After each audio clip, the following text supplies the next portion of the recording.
Of the foundation strategy. Tchen also oversees the Girls Opportunity Alliance, the Obama Foundation program that works to empower adolescent girls around the world through completing their education. Tina served in the Obama White House through both terms and was an assistant to President Barack Obama, Chief of Staff to First Lady Michelle Obama, and Executive Director of the White House Council on Women and Girls. She also led the administration's effort to promote education for adolescent girls worldwide, including Mrs. Obama's Let Girls Learn initiative. Our third guest is Holly Kuzmich, and Holly serves as the managing director of Draper Richards Kaplan Foundation, a global venture philanthropy firm supporting early-stage, high-impact social enterprises. It's based in Dallas, Texas. And she plays a lead role in sourcing new investments and working with the leadership of those organizations as an operating partner and board member as they grow to build capacity and achieve their maximum impact. Holly has over 25 years of public policy and leadership experience serving in senior positions in the government, nonprofit, and private sectors. She's a veteran of the White House, the U.S. Department of Education, and Capitol Hill, where she developed her expertise in education policy. External to DRK, Holly serves as a senior advisor to the Presidential Leadership Scholars Program, which develops leaders focused on solving society's most challenging issues and is spearheaded by the George W. Bush Institute, the Clinton Foundation, the George H.W. Bush Institute, and the Lyndon Baines Johnson Foundation. And finally, a participant, but also our moderator today, is fellow Club 99er Stephanie Streett, who is, of course, Executive Director of the Clinton Foundation, and she has served in that role since 2001. She also serves as Corporate Secretary for the Clinton Foundation Board of Directors, and a couple of weeks ago, of course, you heard the way in which the Clinton Presidential Center has come to life here in Little Rock and done amazing work in all these ways. Please welcome to the stage all of our guests and Stephanie.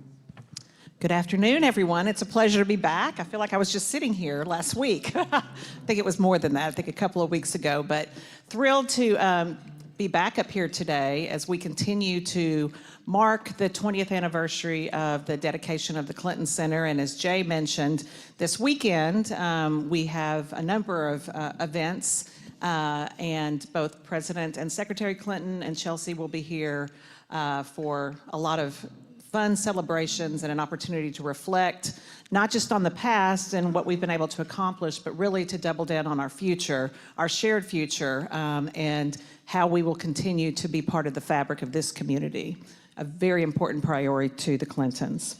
So I want to thank my friends and colleagues for joining us here today. They all three flew in this morning and have to fly out this afternoon, so I really appreciate their efforts to join us.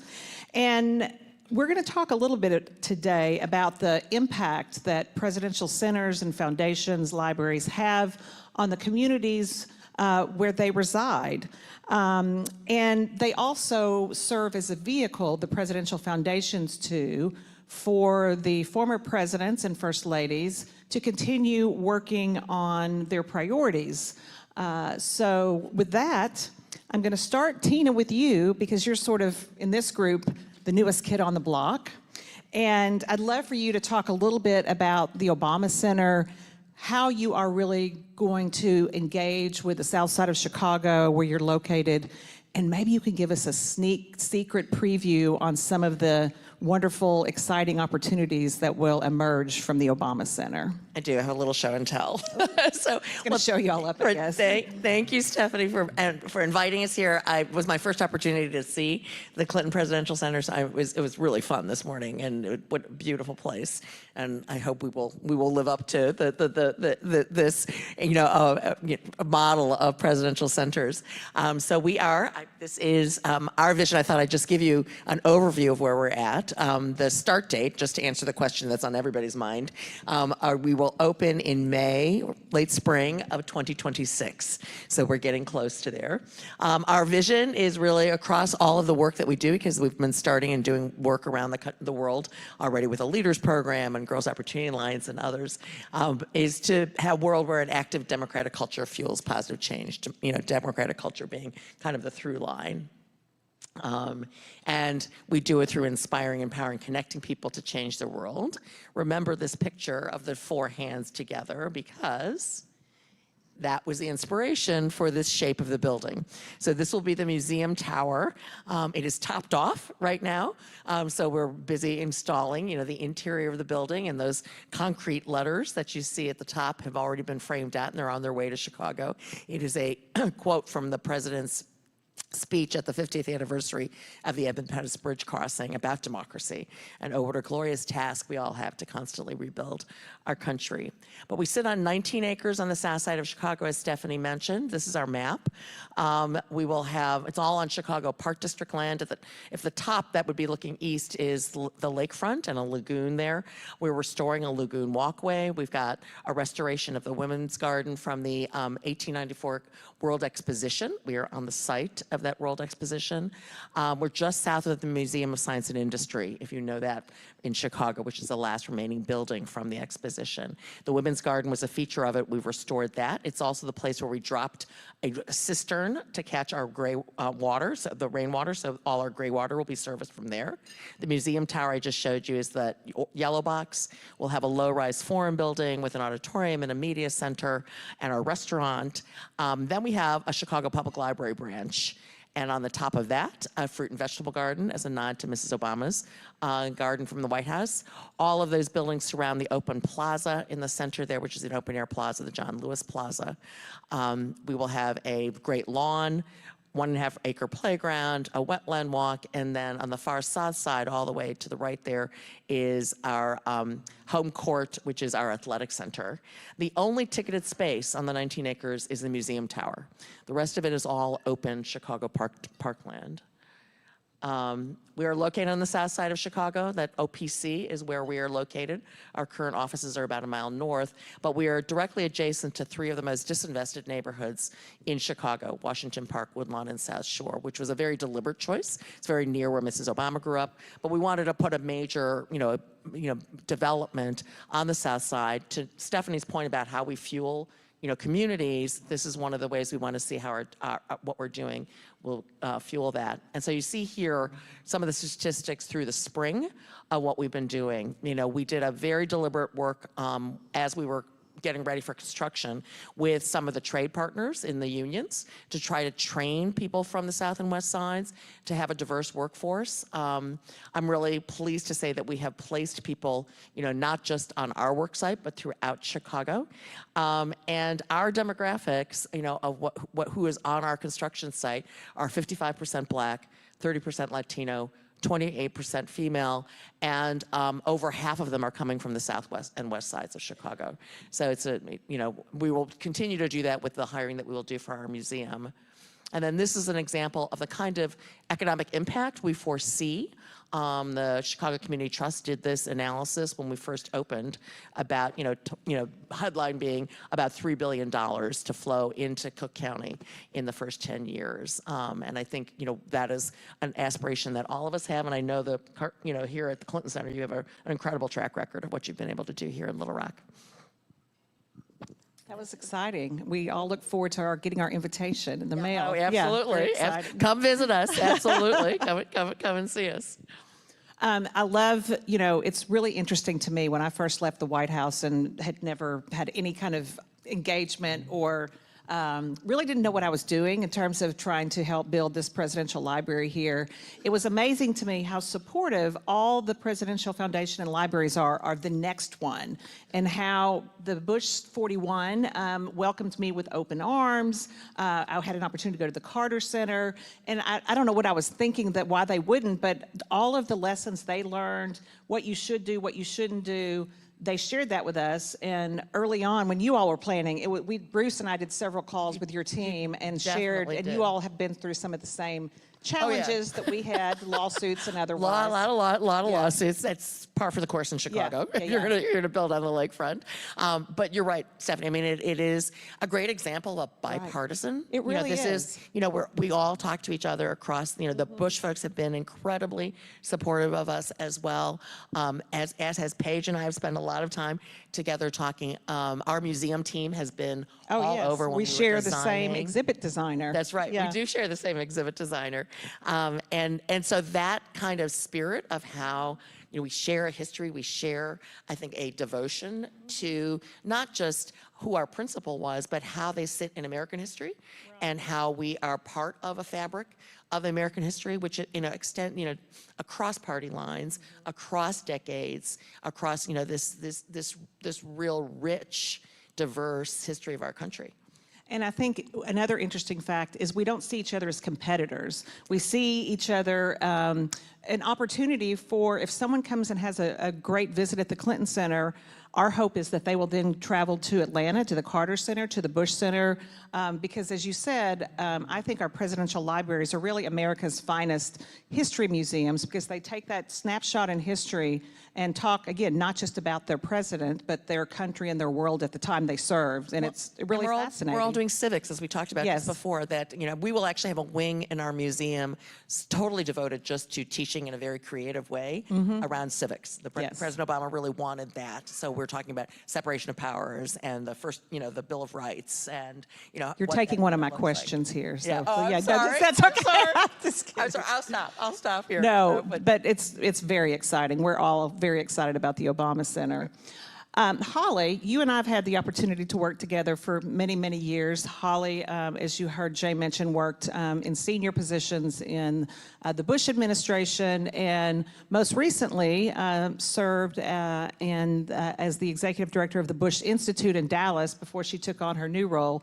So Holly, talk a little bit about the partnership, the relationship at SMU, where you all reside, and maybe share with us some of the priorities and the programs that you led for the Bush Institute. Well, Stephanie, thanks for having us. It's always fun to be here. And great to be in front of you all.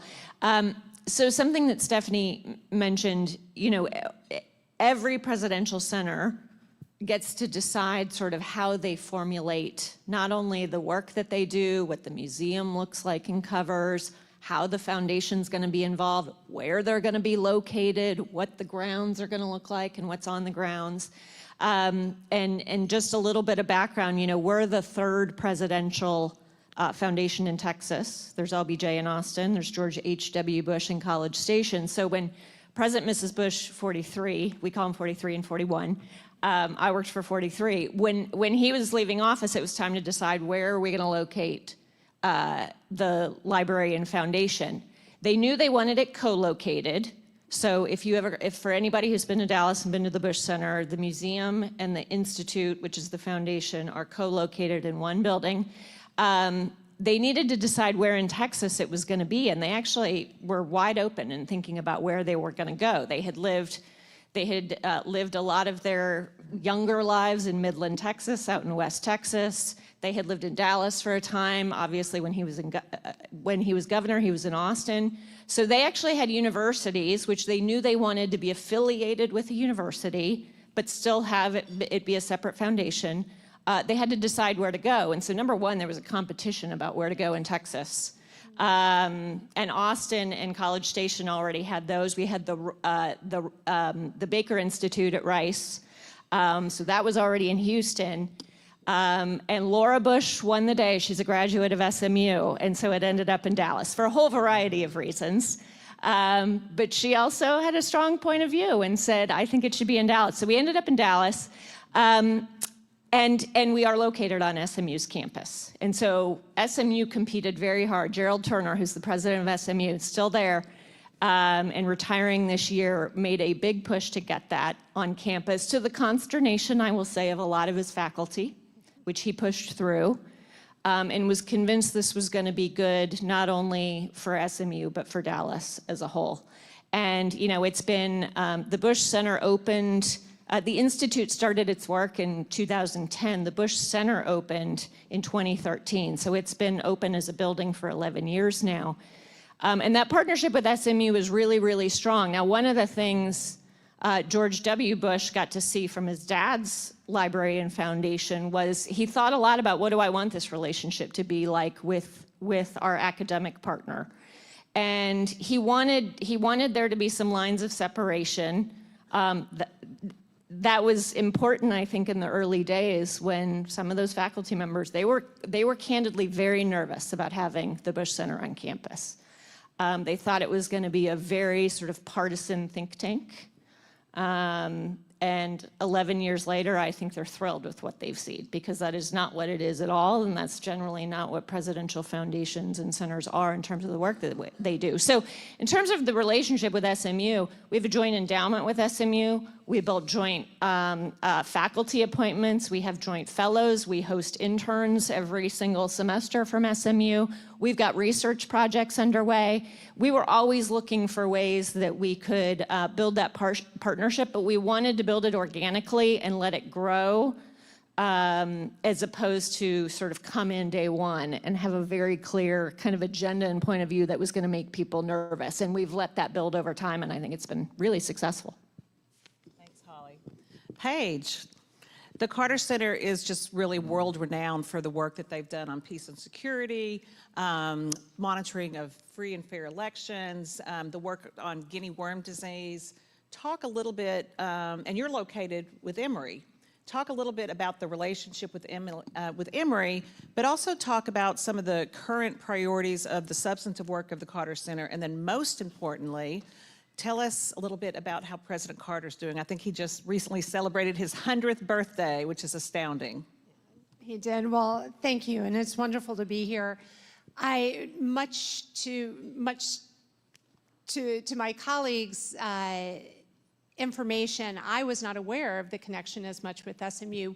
When we started at the Carter Center, it was 1982, and President Carter had left office. He was trying to decide what he wanted to do, and one day he sat up in bed and he said, I want to create a mini Camp David.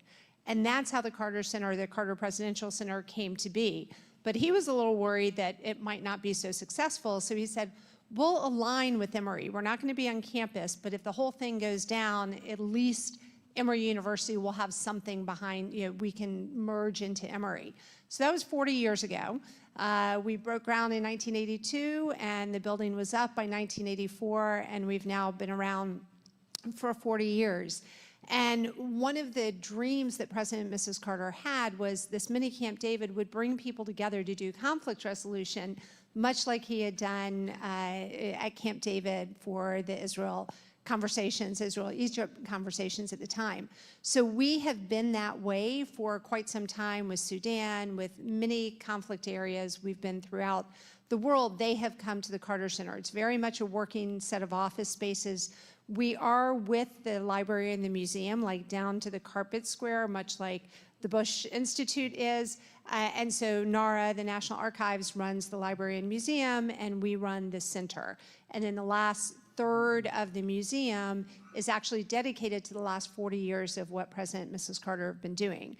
So their North Star had always been global health, neglected tropical diseases, things that they saw in Plains, Georgia, in the village 2.5 hours south where they grew up, things that they saw, blinding eye diseases that they were seeing whenever they traveled overseas. So they wanted to work on these diseases at the end of the road, hence our eradication program for guinea worm, which when we started in 1986, we were in 21 countries, 3.5 million cases a year. We're now down to 7 cases this year in 4 countries.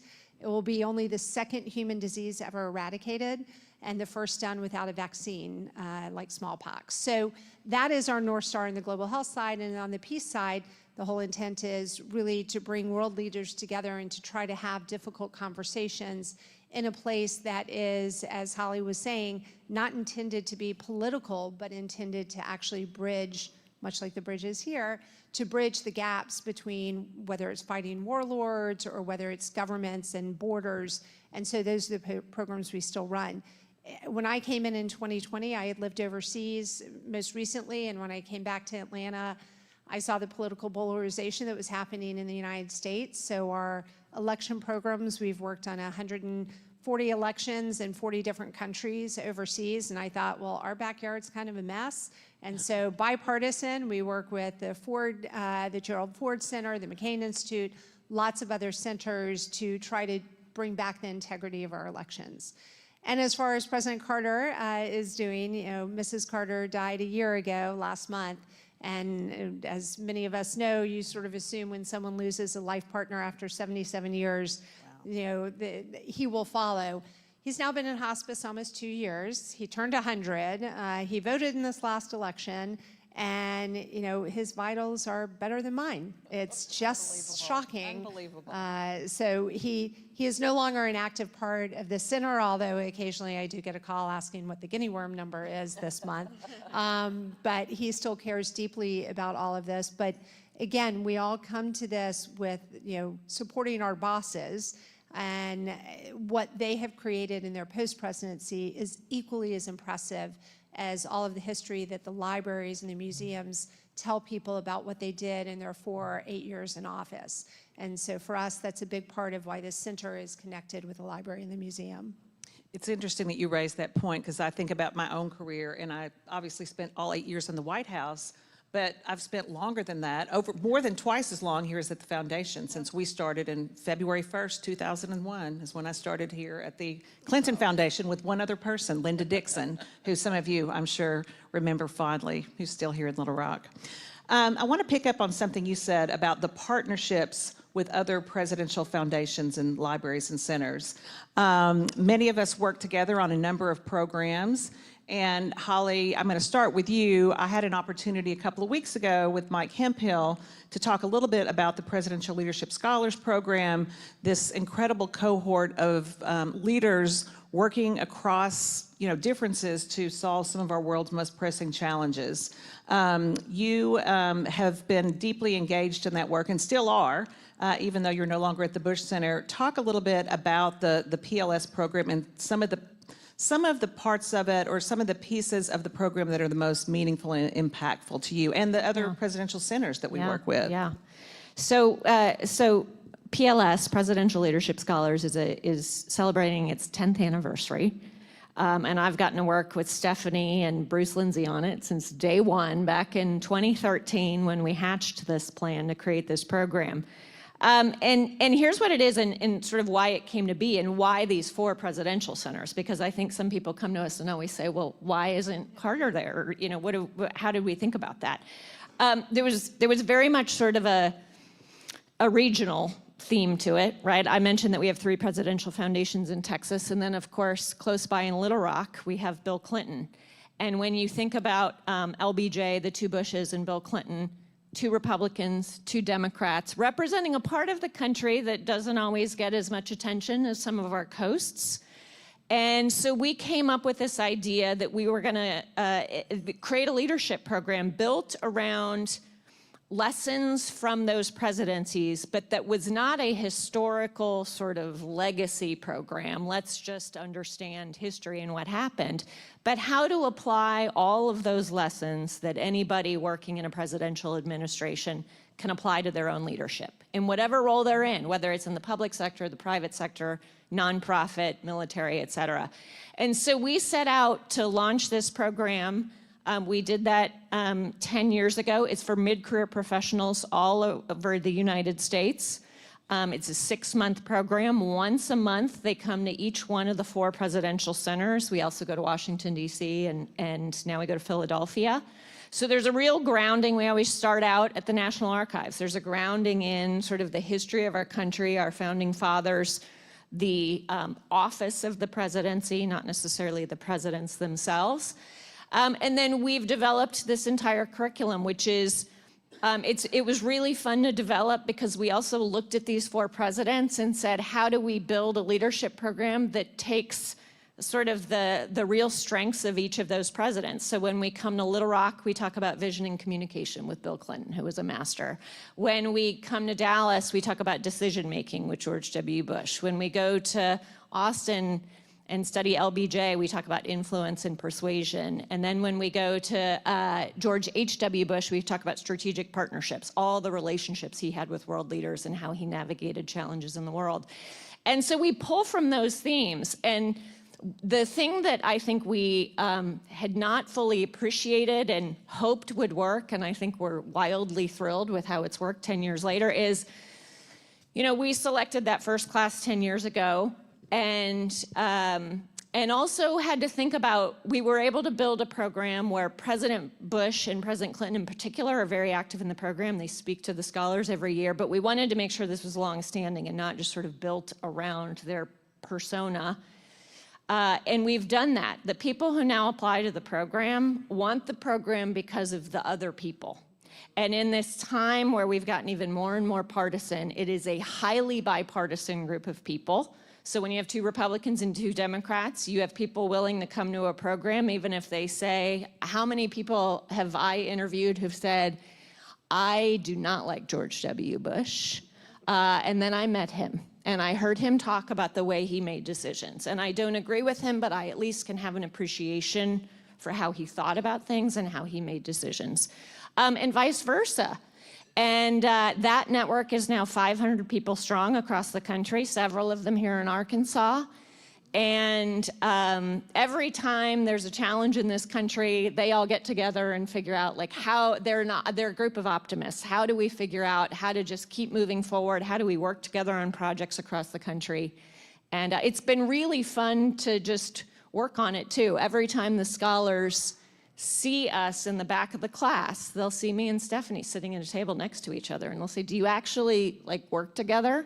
Yes. Actually like each other. And then, do you actually like each other? Yes, we do, a lot. And we've had to figuring out how to meld President Bush and his very on-time, you know, approach to things. I'm the former scheduler for the president. I'm not, President Clinton, often late. But not anymore. Have you noticed? He's gotten better. Yeah, he really has. Yeah.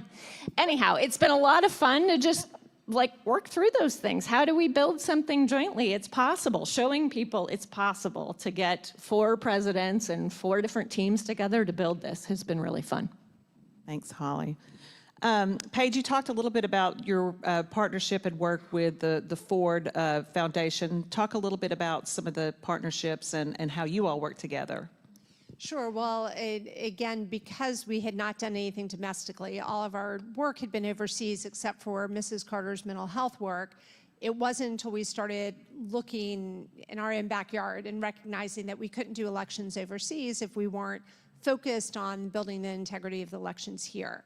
And so although I've worked with Holly's successor at the Bush Institute, we have done a lot of work with the McCain Institute, with other not quite presidential centers, and Ford, because in Grand Rapids, Michigan, I mean, you look at the history that Jimmy Carter and Gerald Ford had together, it is amazing. I mean, President Ford spoke, President Carter spoke, gave the eulogy at President Ford's funeral. They spent so much time together. They were truly friends. And it is something that we wanted to show. They could actually, back then, they would be on stage during a debate, and one of them would say, well, my distinguished opponent feels differently about this, and then they would say their position. You know, you're not going to see that in today's political, atmosphere here in the United States or in many other countries. So modeling that type of good behavior was important. And we did a series of ads. If I'd known there'd be a show and tell, and Tina was going to show me up, we did some wonderful ads during the last 2 election cycles that talked about, baseball, football, hunting. We did that bipartisan to say we might use a bow, you might use a bow and arrow, you might use a gun, but we all can agree that being outside is important, and hunting is something we all agree on. Baseball, we all agree on democracy, you might root for different teams. Sort of that through thread of what can we all agree on? Where's the space that we can find that we can agree on? And Jimmy Carter was nothing if not someone who was looking for that type of connectivity with people who are not like him. And so we've continued that. Thank you for reminding me about the relationships between the former presidents. It's a very unique club. And, it's, after President Clinton won the election in '92, it was a very bitter campaign. There was, I'm sure, hard feelings on both sides. But the relationship that President Clinton and President Bush 41 developed was really remarkable. And it started because President Bush asked them to come together to help raise awareness after the horrific tsunami I can't remember what the year was. It was obviously in the 2000s. But they came together and they wanted to do more than just PSAs. And they worked, they raised money, they created scholarships at the University of Arkansas and at the University of Texas. I mean, and then the friendship just grew and grew and grew. It was really special. It was almost like a father-son relationship. Well, and we repeated it because when Yes. when Haiti, when Yes. Haiti had the hurricane, we actually asked. It was one of my first Yes. things doing. It was in our early years, and I was running the Office of Public Engagement. So my job was to escort President Bush and President Clinton to come back into the White House with President Obama for the three of them to do an appeal for Haiti relief. And you could see that warmth because it is a very small club. There are very few people who understand what it's like Right. to actually be in that role and in that office. And so there is a shared experience. It really is. And as Holly was talking a little bit about the Presidential Leadership Scholars Program, it was really President Clinton and President Bush talking. They talk frequently as well. They're very close friends and talking about the need to bring people together in our country. So, you know, they have very much been involved in the architecture of the program too. And Well, talk a little I was going to say at the Bush Institute spearheaded a letter that all of the presidential centers wound up signing at the start of the election season, right? Just to really foster and try to, talk about the need for civility and for cooperation, participation in our democracy. Yeah, and I know, obviously you're the new kid on the block, and once your center is complete, and I know you're doing some really incredible leadership programs, again, I think opportunities to partner across all of our entities and with other organizations. You talked about the McCain Center. It's really important. It really is. Well, one of the things I know we all are working on, because we've all been on many conference calls with the various centers, is the America 250. Yes. That we're all sort of in our own way thinking about how do we jointly, and then in our own way think about how to celebrate the 250th, celebration of our country in 2026. And we've all been collaborating and trying to think about how to do that together. Exactly. I'm looking at my watch here. Before I open it up to questions, I'm going to ask you one final question for each of you.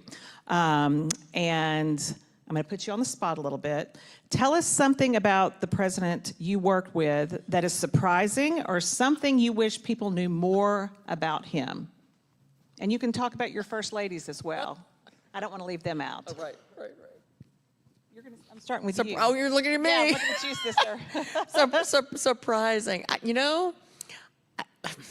Here's the thing about the two of them. They're very yin and yang, these two, the personalities, which is probably why this partnership between Mrs. Obama and President Obama works.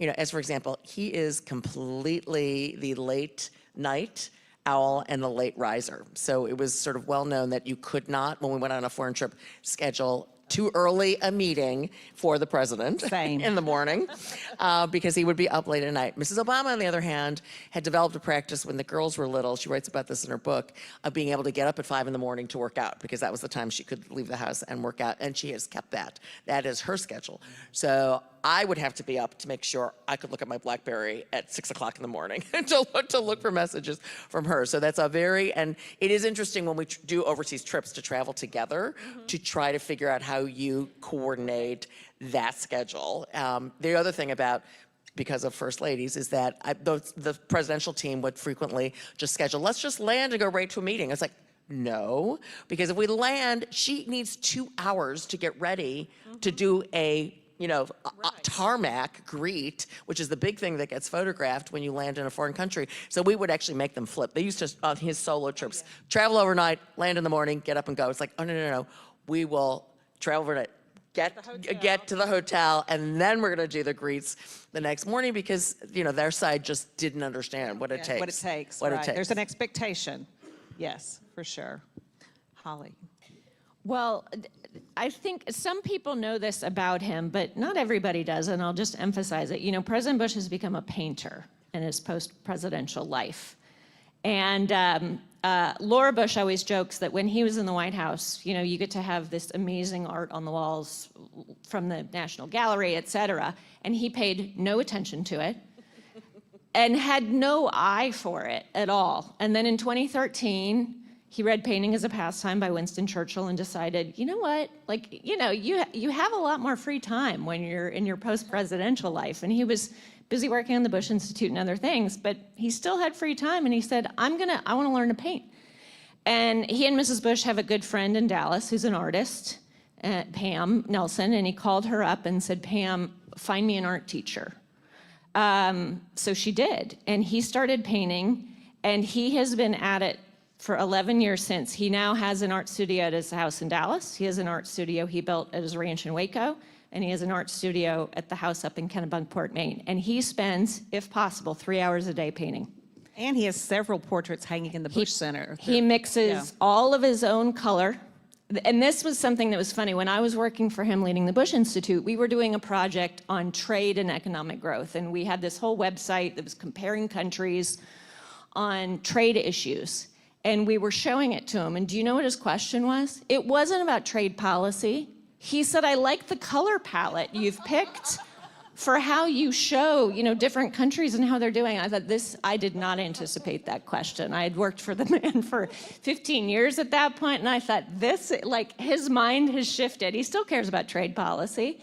But like, it was so interesting to see him get into something new and see just like what that whole new kind of creative expression and outlet has done for him. And we've had 3 exhibits at the Bush Center. He first painted world leaders he served with. Then he painted veterans who had, you know, served in some way. We do a lot of work at the Bush Institute on veterans issues. And then he painted immigrants. And, you know, every time he's getting better and better and better at his paintings, number one. But the immigrants in particular, you know, as the conversation around immigration has become really tough in this country, he has always felt so strongly that, you know, these are human beings and we need to talk about them as people. And he said, I'm going to use my painting to tell their story. And so that's what he did. He created a whole book around it and a whole series of paintings that is still actually traveling around the country to places that want to host it. We're still waiting to host it here at the Clinton Center. Let me know when there's an opening. we gotta get a good sponsor for that, and then I'm sure it'll come this way. But it's so interesting to sort of see him take on a new hobby like that. Paige. So President and Mrs. Carter, once they retired and moved back to Plains, Georgia, painting was very much a pastime that President Carter had too, although he only did still lifes, and yeah, some of them are better than others. But when I would go down to Plains over the last 4.5 years, whenever I would go down, he would show me his latest painting. And he'd be like, I don't like this one. And he'd literally stick it in the closet. So, and he has been doing this now for 40 years. So we have over 100 paintings. But when I would leave after he had grilled me on everything from Ulaanbaatar and Siberia to, you know, Iraq and Israel, Palestine, we would have these conversations, and then he'd decide it's time to go. And he'd be like, okay, I'll see you in 2 weeks. And he would dismiss me, and Mrs. Carter would always come out, you know, on her walker, and she would walk me to the door, and then she would have a whole conversation about, like I mentioned something about Margaret Thatcher, and she's like, oh, I sat at the table with Margaret Thatcher, and she would have these wild stories that I didn't realize as a First Lady. She was so much a part of cabinet meetings. She did a lot, and she was very much a political, she had a lot more EQ than he does. And so then he'd be in the other room yelling, Rosie, let them go. They've been here a long time already. And he'd be like dismissing me, and she would keep talking. I've done that for almost 4 years every time I go down there. So they are still very much engaged, very much different people, but just kind of, as we say, 2 peas in a pod. And so watching how a president is in the White House, has a partner, then lives their life afterwards with similarities yet differences, it's really, it reminds you of your parents, your grandparents, anyone that you know. And so that's just, their relationship was very special. Great. Do we have time for 1 or 2 questions? Okay. Anyone? Brett? Oh, sorry. You'll be the second one here. Okay.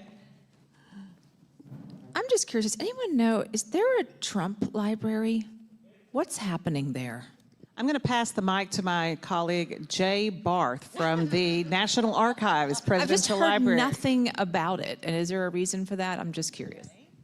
So there is the National Archives and Records Administration does have a Trump library where they have begun processing the documents of the first administration.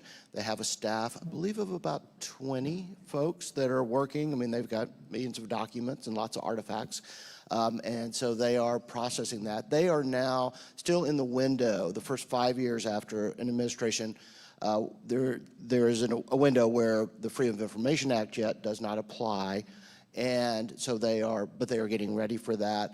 Obviously, the events of November 5th have created an interesting scenario because this was not envisioned. I think when the Presidential Records Act was developed in the late 70s about the possibility of a president returning to office, and that is definitely creating a lot of legal questions that are going to be very interesting to be answered. All right, our last question. You all were mentioning that there are a lot of lawsuits as the library gets built, and I was wondering why would they sue you guys? I'll pass it to you. I'm putting ours way in the past. Yeah, we still actually we're almost done, and we still have a lawsuit that is going on, pursued by one particular former University of Chicago law professor. Some of it has to do with Chicago.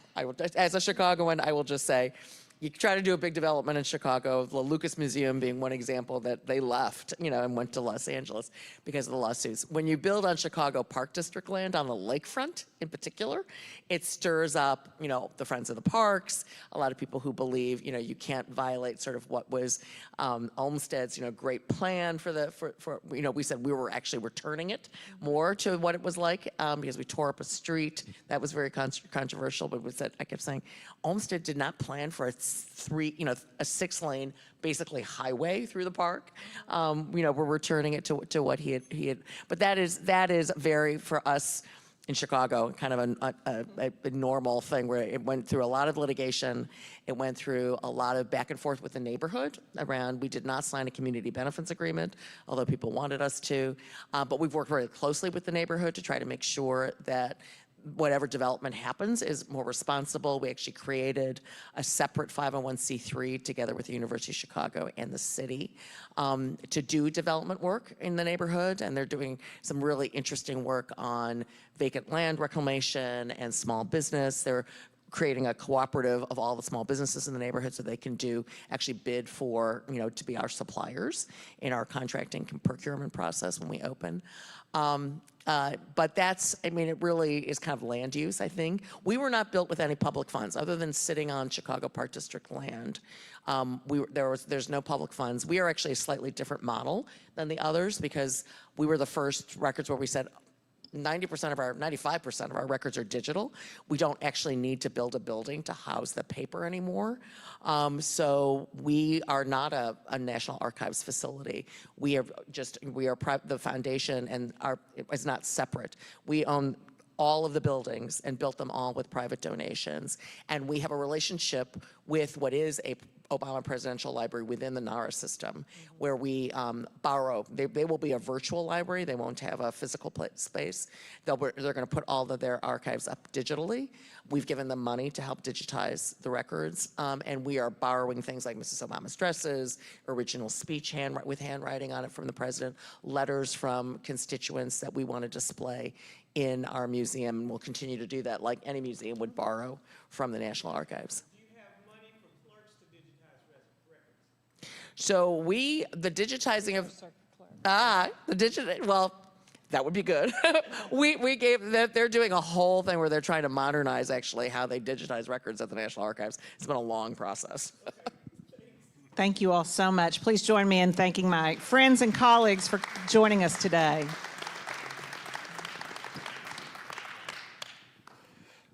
Thank you, Jay, as well as Tina, Paige, Holly, and Club 99er Stephanie. It is great to hear how we are preserving these legacies of our leaders. Thank you all for your time here. As a thank you to our presenters, we've commissioned local Arkansan Sage Holland, a master bead maker out of Mountain Home, Arkansas, to make a commemorative bead representing our Rotary Year theme of